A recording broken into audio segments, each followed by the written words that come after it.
ప్రైజ్లాడక్క. రోజును వాళ్ళ హాస్పిటల్లో ఉన్నోళ్ళు బాగానే ఉన్నారు. మనం ఇక్కడ ఉండి వండి పెట్టేటప్పటికి ఇన్ని కాయాలి.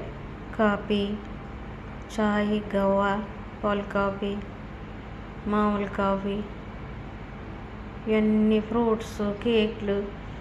వాళ్ళు ఎంచక్కా ఉంటారక్క. బాగున్న వాళ్ళేమో ఏంటి హాస్పిటల్లో పేషెంట్లు వచ్చిన వాళ్ళు కూడా ఇవన్నీ తింటూ ఉంటారు. అంటే మనం ఏదో పేషెంట్లకి ఇన్ని పట్టుకెళ్ళాలి. మన ఇంటికాడ అయితే ఇలా పట్టుకెళ్తాం చెప్పు. కేక్ చేసి చేసి అది చేసి వీళ్ళు ఏంటంటే పేషెంట్లు కాడకు వచ్చినా కానీ అయ్యో ఒంట్లో బాగోలేదన్న మాట ఉండదు. వీళ్ళొంతు తింటమే. అది దాంట్లో ఎట్టు పంపించాను, దాని నిండుగా ఉన్నాయి. ఇంకేదేనక్క వీళ్ళ పని ఇలా ఉంటుంది. ఇవన్నీ చేయలేక మనకు నీరసాలు రావాలి కానీ అలా క్యాఫీగా ఉంటారు హాస్పిటల్లోనూ. రానివ్వండి అంటారు.